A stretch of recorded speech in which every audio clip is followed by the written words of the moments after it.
Welcome, everybody. This is Dr. McGuire from Higher Education Assist. Hope all is well. As we know on this channel, we share perspectives. Today is with me is Mr. Matt. How are you, sir? Good. How are you?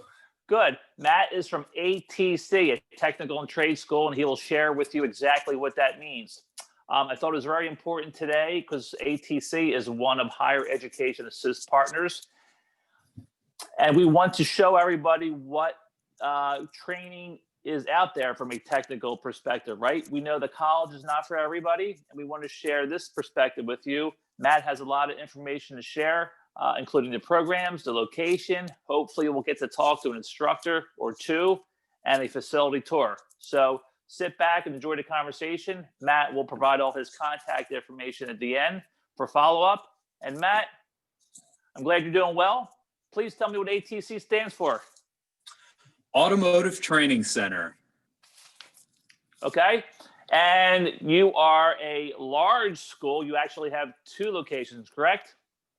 Yes, we do. We currently have a location in Exton, PA, and the one I'm at today is in Warminster, PA. Okay. So tell me, what does ATC do? What does your school offer? We are a post-secondary trade school. We specifically focus on 5 different programs. We have automotive, high performance, diesel, collision repair, as well as marine service for those who would like to work on boats for a living rather than automotive. Awesome. Awesome. So if you can, let's take a step back. Tell me the history of ATC. Well, we were actually originally a subdivision of Spring Garden College, founded in 1917. So we have a long history, 103 years to be exact, of training technicians. Our Exton campus was opened in 1971, and the Warminster campus here was opened in 2005. So we're still around the Philadelphia area. And we're a family-owned and operated school, have been since 1991, which means our students are going to get one-on-one attention here. Awesome. How big are your class size? We don't go any higher than 25 students to a class. That's our cutoff. Right now, because of the pandemic, we're actually limited to about 12 to 13 to a class, and we're operating on a hybrid schedule. Okay. So what reasons do a typical student enroll in one of your programs? What are their goals? What's the outlook for them? Students who enroll in our programs generally have a strong passion for cars or for boats, and they have a passion for technology, working with their hands. They don't like the idea of just sitting in a classroom 99% of the time. They generally don't really have an interest in a traditional college, and they want to learn a skill that's in demand. And this industry definitely has that going for it. Yeah, awesome. So what are the requirements to enroll in one of the programs? Well, what we look for in students are, again, somebody who clearly has a passion for this industry and a willingness to learn. Somebody who clearly, shows an initiative in that. So we generally, will sit down with students and get to know their career goals and make sure that this is the right fit for them. Mm-hmm. Okay. So how long typically are the programs? I know you said there's 5 programs that you focus on. Typically as a range, or you could break it down by program. How long are they? Our automotive program and our collision program are 15 months. Our diesel and high performance are actually add-on to the automotive program, so they're 19 months. And then our marine service program is 9 months long, so that's our shortest program. Okay. So if they're taking this, I wouldn't say as an alternative route, but if they're passionate about doing exploring the positions that you said, I'm sure it's a lot cheaper than obtaining a 4-year degree or going through that process. Not that there's any right or wrong, but there are benefits, right? Correct. Students can go to school here for a quarter of the cost or less, as opposed to a traditional four-year college now. And like I said, learn something that really is in a huge demand with the growing number of cars on the road and the number of technicians who are facing retirement right now. There is a shortage of young skilled workers in these industries. Right. Yeah. So, what would be some of the positions that they can pursue being a automotive technician? There's some variation in what they can do. Yeah, sure. There's of course car dealerships who hire a lot of technicians, general repair shops that are family owned.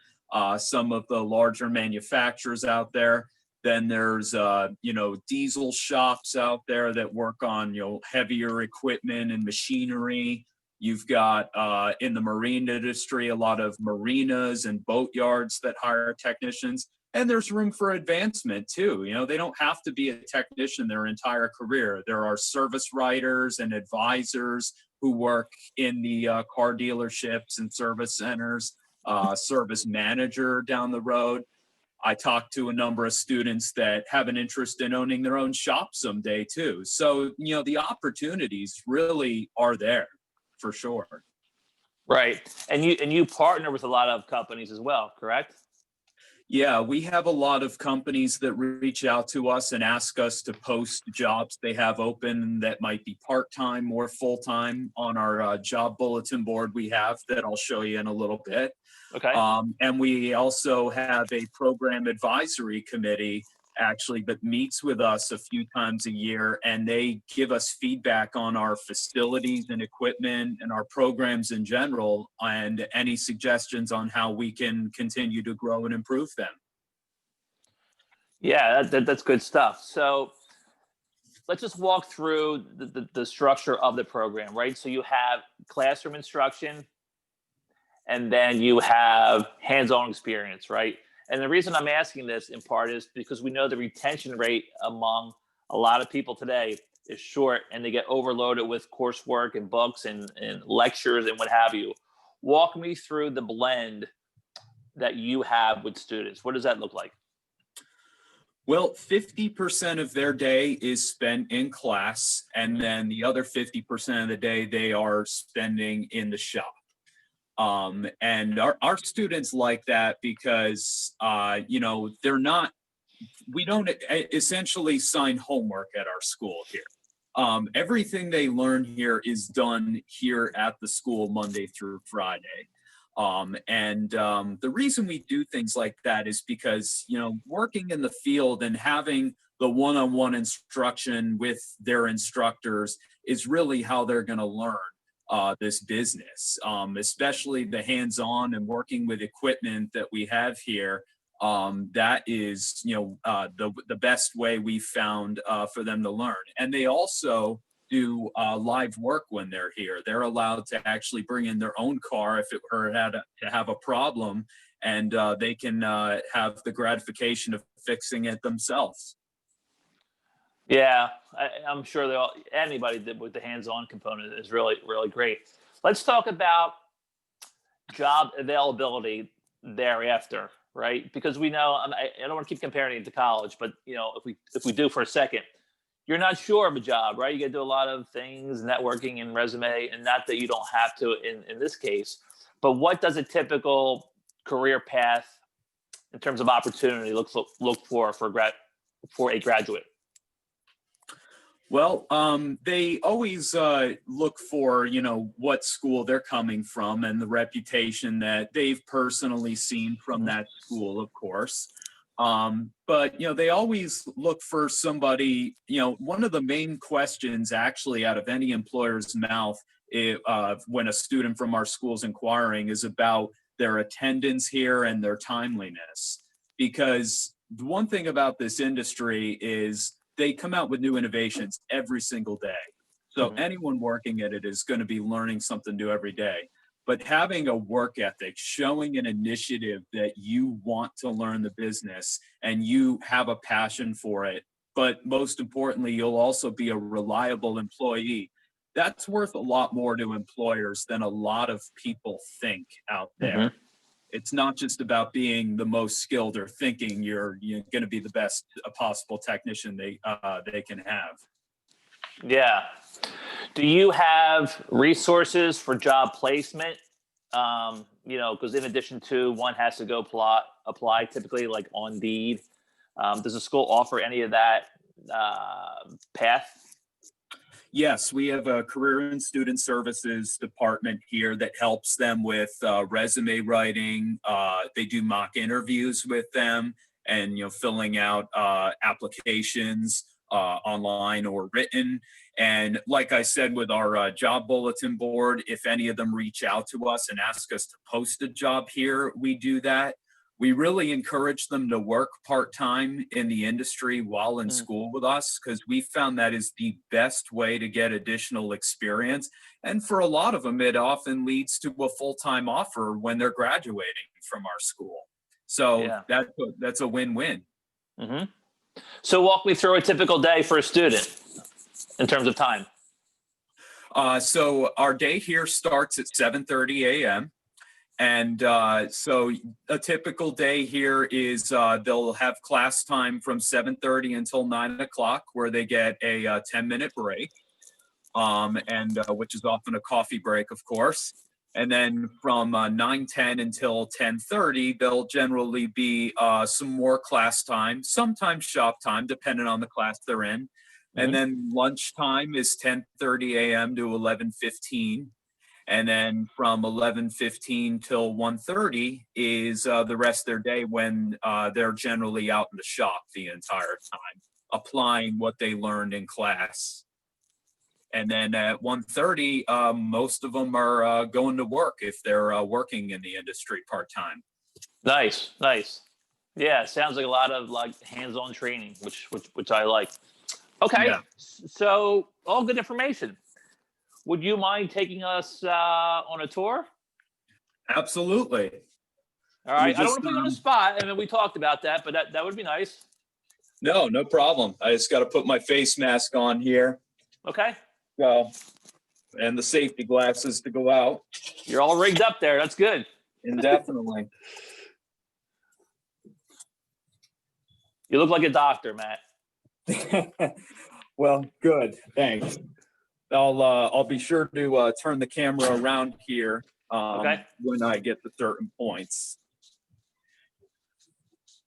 One of the things, so right now we've got a couple of things I'll point out. We've got behind me our cafeteria. This is kind of the middle of the building here, where you got the admissions office down there. Back here behind me is the hallway that goes to a lot of the classrooms and the shops. So we do have the cafeteria here if students want to eat here. If they want to go out to lunch, it's up to them. Right here, one thing I want to show you on the wall, you'll see it says 190 dealers strong. This is a big contributing factor to our job placement, because we have a very strong alliance with the Auto Dealers Association of Greater Philadelphia, Mm. which you may know them as the company that puts on the Philly Auto Show every year. Right. There are 190 car and truck dealerships in the 5-county area that are a part of this organization. So this is a great alliance for us for getting our students employed. Absolutely.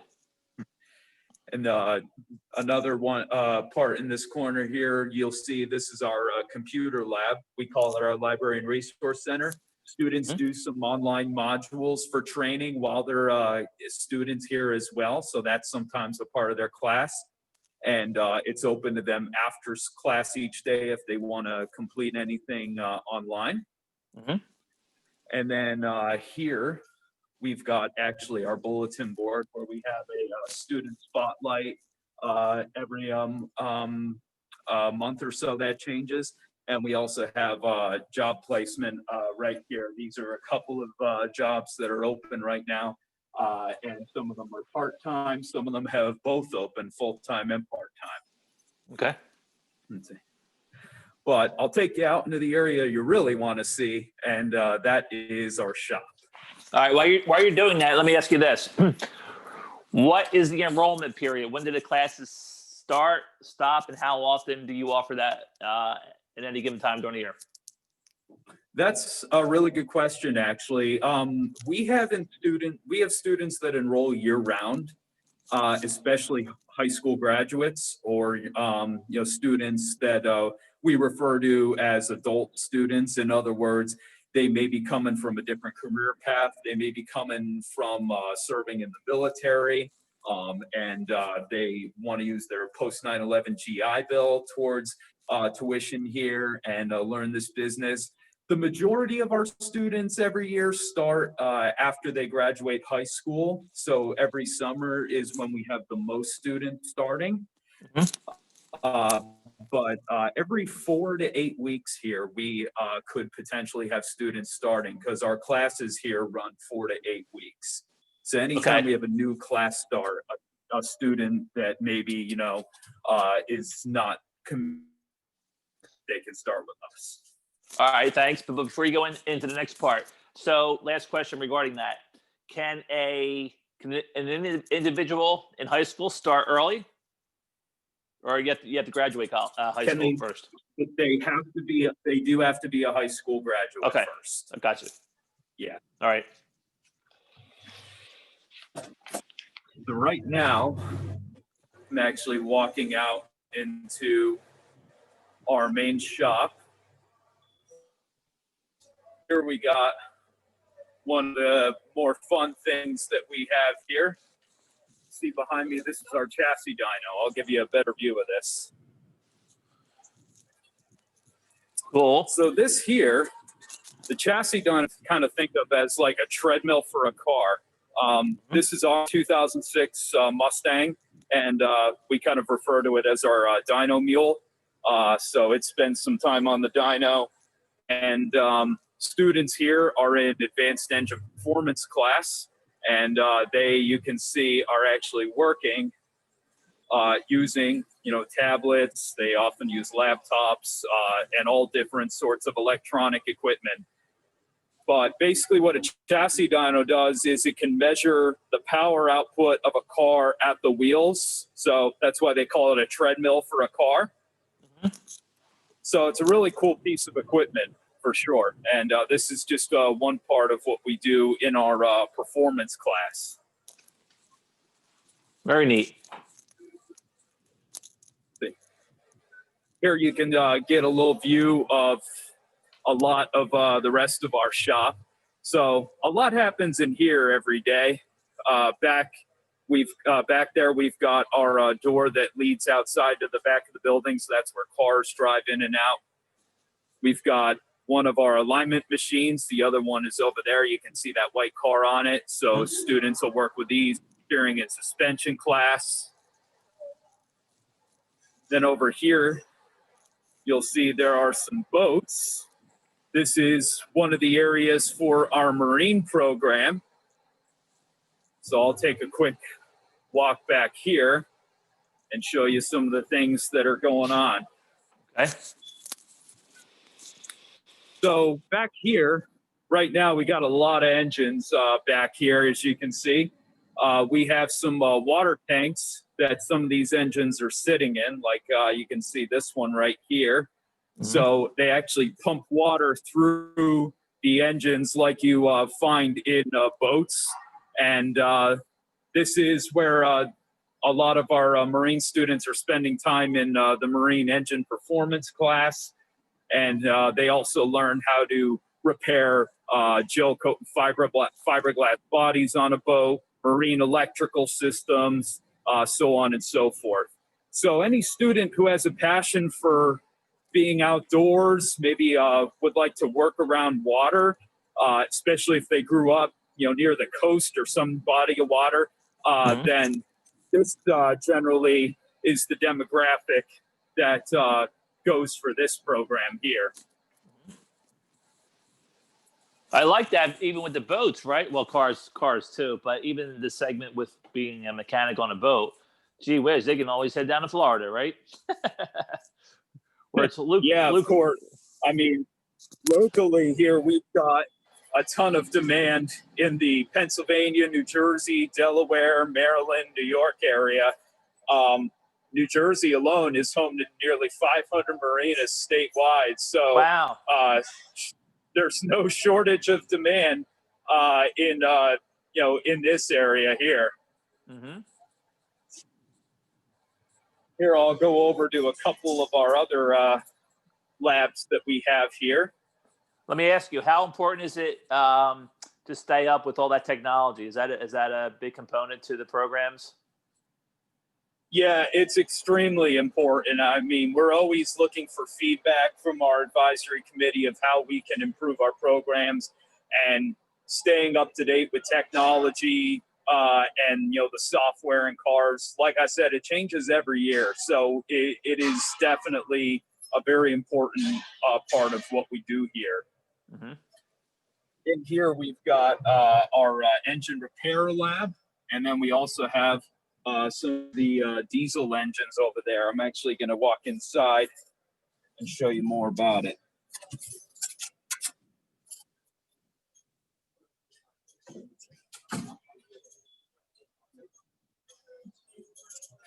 So diesels have certainly changed the industry a lot with How? a lot of cars today are offered with diesels, like small sedans and things like that, small SUVs, smaller pickup trucks, because of fuel efficiency. A lot of people don't know that diesel engines are actually up to 30% more fuel efficient than gasoline engines are. They're known for towing big trucks and things like that.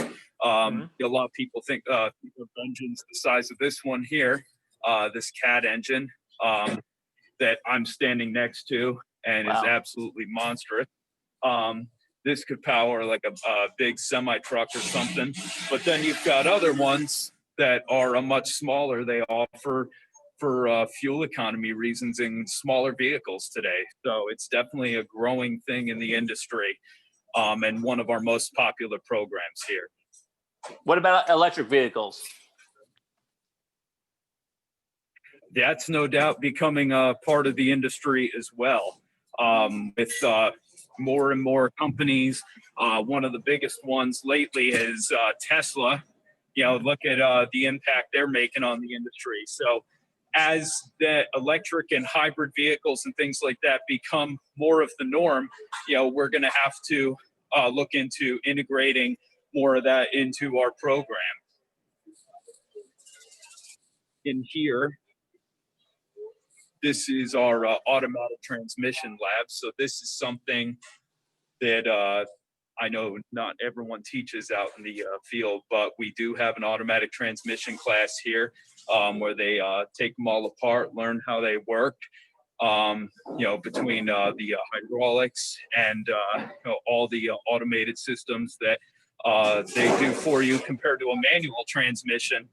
This is a part of our general automotive program that they get here.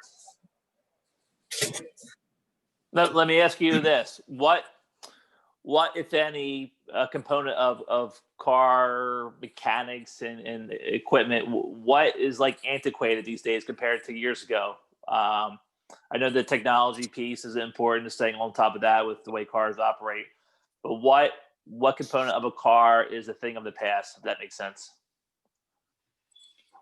Well, I'll tell you one thing that is you don't see too much in a lot of cars today are the shop I'm in right now, manual transmission. Yeah. Less and less vehicles today are being offered with manuals. And as an enthusiast, it's kind of a shame.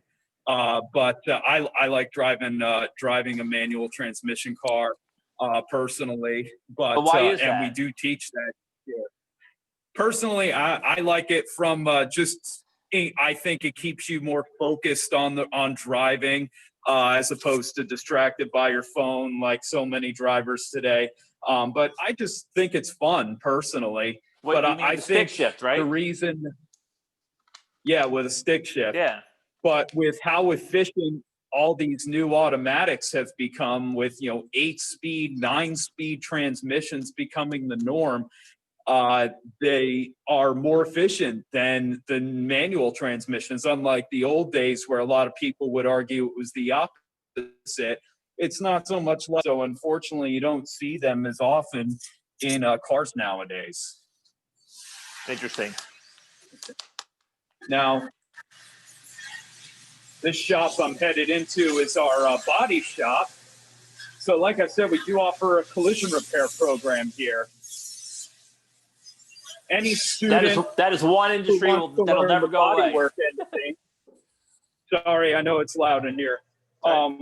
Any student who wants to learn the body work end of things, if they have a passion for art or anything like that, how a car looks aesthetically, want to learn to fix and restore cars that have been in a crash or something along those lines, that's generally the type of student that comes through this program. Here, this is our paint booth. This is a field paint room, can heat it up to 140 degrees, and they learn how to paint and refinish vehicle. We have 2 surface prep stalls here, do all the sanding and preparation of the surfaces for paint. Here we got our paint mixing booth, so I'll give you a better view of this, how it works actually. It's kind of cool. So this computer actually, if you can tell you the quantities of paint to mix together to match a car's factory code. And then you would go into here where all these different colors are and mix it to get a match for a car's factory code. Because I'm sure you can think of all the different shades of reds and blues and greens and all the colors out there. So that's a part of what they do in here. We also do a lot of welding in this program. So back here, we've got a bunch of welding stalls actually, as well as students doing some work.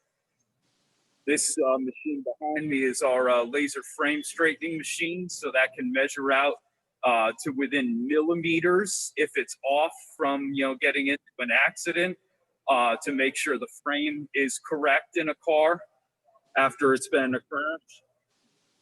And like I said, here's a better view of some of the welding stations that we have here.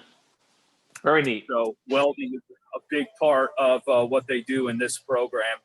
And a lot of the cars we have in here, some of them are in fact live work that the students are doing. Do you ever have a student that's interested in one of the 5 programs, but is not necessarily 100% sure which one they want to do? Yeah, there's sometimes students who go through more than one of the programs at the end of the day. A lot of the program classes actually overlap with each other. So, we do have some that come in and aren't really sure which one they want to do yet. And some at the end of the day end up going through more than one of them. Interesting. Here, for the record, you can see the size of our classrooms. So, like I said, us being a smaller school, they get to learn in these small and currently social distance classrooms. We have, a lot of guidelines to meet. You can see that big bottle of hand sanitizer over there. Students have their temperatures taken every day when they're walking in the building here. So they're, a certain temperature, I think it's 100.4 or somewhere around there. They have to be sent home immediately. We have to social distance in class. So only about half our students are here on a given day, and we're on an A and B day hybrid schedule. So there is some virtual learning going on right now that they're doing from school or from home rather. But then they followed up with a lot of shop time when they are here. I'm sure the small class sizes is definitely is beneficial to students that inquire or who want to participate in a program. I know I would like that. Yeah, I would too. And that's why a lot of our students choose our school, because we found that, in a bigger class, it could be very overwhelming for especially what we're teaching here. You know, they need the one-on-one attention. Here, I'll take you in to our machine shop. This program, our high performance program, is also one of our most popular. So in here, you can kind of see we got a lot of machines. So some of the things, let me flip the camera around here and I'll show you what some of them do. We have a boring bar there, which they're running right now. We have a cylinder honing machine. So these kind of work in conjunction with one another of increasing the displacement of a cylinder in an engine. This here is a crankshaft balancing machine. So right here, we got a crankshaft on it. What it does is it spins it around and you make sure that it's balanced and the weight is even on it so that when it's in an engine, it's not rattling around and causing premature wear and tear. They also do some light welding and fabrication in this program. Learn how to get all the grease off of engine parts back there, like sandblasting, and learning how to clean everything down to the bare metal. So it's looking more like this. And then this is our engine dyno. So what this does, I showed you the chassis dyno, is it actually measures the horsepower and torque of just the engine. And so I'll take you inside here and show you. These are all the controls. And here we got one of our engines that we run here. So basically, it puts a load on the engine. You can see everything it's connected to here. And then the exhaust is diverted out and up, out the roof, actually. It puts a load on the engine and measures its power output. So it's definitely fun to watch. We run it for different open houses that we have, and anytime a school comes in on a field trip, just like we do the chassis dyno. And of course, they use it in the program. Now, how old is that unit, for example? How old is this unit? Yeah. This, I'm not 100% sure how old it is. I know the computer system, then software that run it on these computers over here are fairly new, though. They were recently upgraded. So our computers here, you know, that's one of the things we certainly have to keep up with, especially as companies come out with different softwares that work in conjunction with all the computer systems they have in their newer cars. Okay. Yeah, the reason I asked is I just didn't know what the you know, in terms of a student perspective, troubleshooting an older car versus a newer, not car, but equipment. What would that change? But Right. yeah, good question. Yeah. No, that's fine. And here's another lab I'll show you for our Marine students. One of the things they also work on here are plumbing systems you'll find in like luxury boats and yachts and things like that. So it's not just learning about repairing the body of a boat and engines and things like that. We do get into plumbing and sanitary water systems here, in addition to you know, the electrical systems. And we always stress safety too. Working around water with electricity, we know the two don't exactly mix. So you definitely have to be well trained in that when working on a boat. And safety is one of our #1 priorities when students are here in the shop, with, you know, having safety glasses on and making sure they don't have any, you know, loose clothing and stuff that would get caught in a machine or anything. Safety is definitely one of our #1 priorities here. No, it's good to know. Let me ask you while you're moving around there. Do you have any breakdown, any data on students when they graduate, either start their own business or go and actually work for a company, or no? I'm sorry. What was that again? Do students start their own business when they graduate, or do they typically go work for somebody? I would say when they graduate, they would typically go work for somebody. I would say it probably takes more time for them to start their own business. But there is that potential for down the road that they could start their own business. Hmm. So, the opportunity is there. It's up to them where they want to take their career and what they want to do. Would you say out of the 5 programs, is there one program that is more lucrative than the other in terms of earning potential? Uh, I would say there's definitely a very high earning potential for diesel technicians, and that's one Hmm. of the reasons why it's one of our most popular programs. It's definitely known to be a higher earning potential for diesel technicians as opposed to the standard automotive technician. Okay. So, Are there any instructors do you floating have around any there? other questions you want to ask? Yeah. Here. Are we? Go over?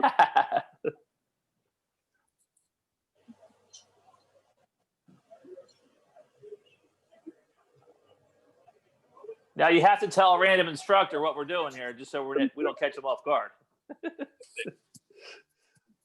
Yeah. You mind if I ask what you're doing, Mr. Mantegna? We are looking at secondary ignition waveforms. I'll display it here for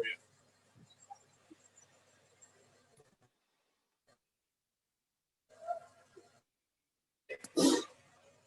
So in this vehicle, it's kind of unique because what we see here is 3 separate firing events. And Ford does this multi-fire at idle, which means that basically they're trying to guarantee that at idle we burn all the air and fuel mixture available. So they guarantee that by doing 3 separate firing events. Once you come off idle, they actually go just to 1 firing event, which means that that firing event is the only one responsible for burning the air fuel mixture. But at idle, 3 is required. They're one of the only manufacturers that I know of that do this because they're just guaranteeing that we burn everything in the combustion chamber, and it really promotes better emissions at idle.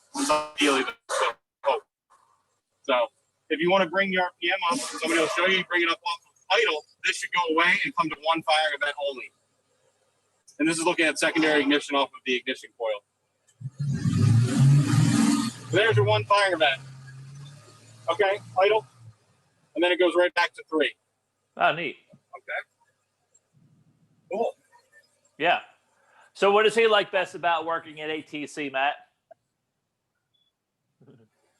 So Tom's asking what you like best about working at ATC. Do I have to say it in front of the students?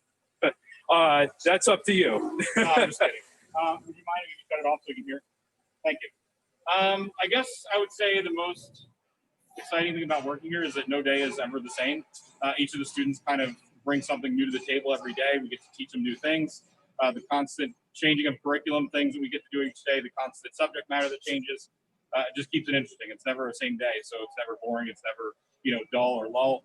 And the students have all this enthusiasm to learn every day. Yeah. All right, Awesome. look at the students. Enthusiasm. If you don't mind me asking you real quick, what is your background prior to going to ATC?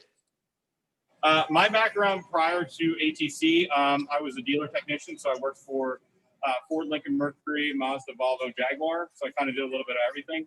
My specialty would have to be in Mazda, just because that's kind of where my career path took me. My dad owns an independent shop. I knew I wanted to get in the automotive industry somewhere. So I just spent like close to 15 years working at dealerships, and then decided I wanted a new challenge, which would be teaching, essentially. And it is a challenge every day.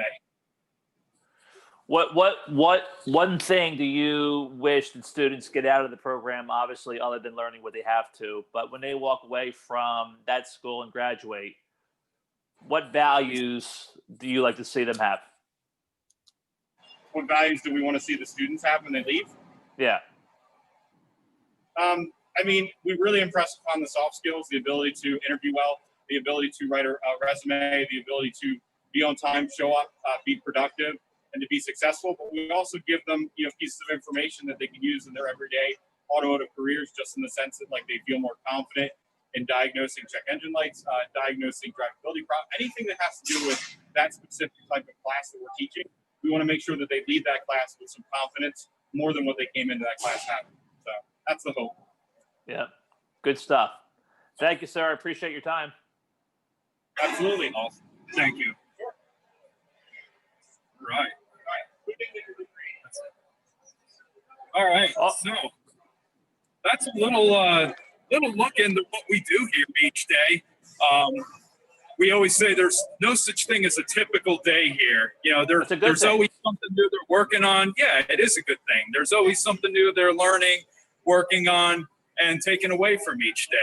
So that's one of the cool things, even for me as an admissions rep, about working here. Is it's always neat to see, you know, when we get new equipment and new things are added to the program. It's always exciting to see the growth and potential that's out there. Yeah, and I appreciate you taking the tour, Matt. What I like about what we just talked about is the diversity that your school offers, right? There's a lot of moving parts. So one who is interested potentially in a program, they really have to go to your school, right, on a tour and learn more about the things that you even told me. Because there's a lot of things that you mentioned that, like for me, I had no idea what you're talking about in a lot of cases, but it's very informative, right, and hands-on. And I think that is something that I would like to encourage individuals to explore if they're not sure what they want to do, right? Right. Yeah. Because you have all those diversity in programs. I think there's somebody for everybody if they like to get their hands dirty, I guess the expression goes. Yeah. Yeah. So what would be your, and I'll wrap it up with you, and I appreciate your time, but what would be your suggestion to a high school student and or a young adult shortly after graduation who wants to pursue something like this, just to get their juices to go and to whet their appetite? What would you what words of encouragement would you give them or advice? Definitely come and check it out. You got nothing to lose by setting up a time to meet with one of our inside admissions reps here and at least get a tour of the facility and, you know, see what we offer you. I found, you know, as someone who was once in their shoes 10 years ago, there's no better way than getting to know what something offers you than actually going to see it and learning everything about it. Don't ever commit to something without going and visiting it, whether it's a school, a job, whatever it may be, and, you know, really making sure that it's the right fit for you. And this industry, like I was saying earlier, it changes every day. So it's always going to keep things interesting in your career for sure. And I've been a car enthusiast for longer than I can remember. So working for a school like this certainly keeps things exciting for me. And I love talking about it every day. Yeah, and I think you brought up a good point. You have to go there and witness what is going on and experience that hands-on component, right? Because people can give information all day and websites and presentations, so on and so forth, but until you actually, like those things, go out and see it and get that feel, you're often in better shape. So what makes ATC the school to go to? Just your opportunity to showcase something that you may have not said, but seriously, I mean, heart to heart, what the value in ATC? Why would a student go to your school or should go to your school? Well, I think the fact that we are very one-on-one with the students here because we're family owned and operated. We have a very long and successful history of training technicians. Like I mentioned earlier, we have been around for over 100 years training techs for this industry. We're well known and highly respected in the area as one of the premier schools to go to. And we're also accredited. We're held to the highest standards. Our accreditor has named us a School of Excellence several times, which is the highest award we can receive. And we've also been named Northeast Automotive School of the Year by Tomorrow's Tech, who is a major publication in the industry. You know, we're known and respected throughout the industry, and our instructors and everybody who works here has such a passion for helping the students and for this industry. And we want nothing but success for our students. And I think a lot of that shows in the fact that on graduation day, 90% of or more of our students are already employed full-time in the industry. That's a great statistic. Absolutely. Yeah, good deal. If a student comes, if a prospect comes to your school, are they able to talk to other students or just to get an opinion or a graduate? Maybe not. As far as if they're here, on a tour and interview, there is, the inevitable interaction.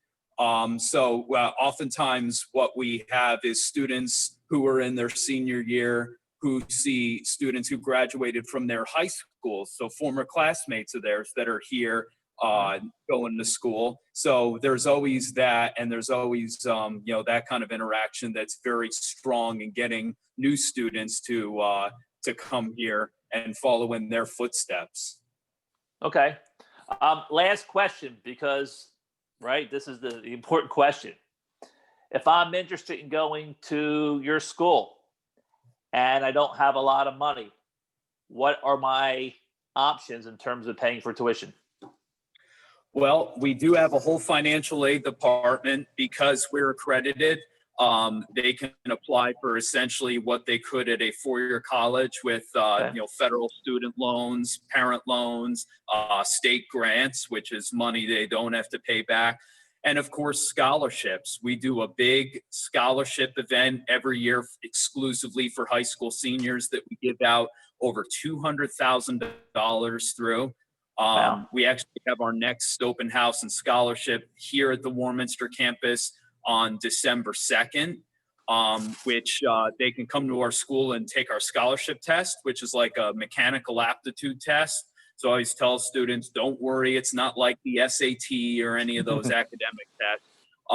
And we award 5 scholarships here and at our Exton campus every year, consisting of 2 full scholarships, 1 50% scholarship, and 2 25% scholarships.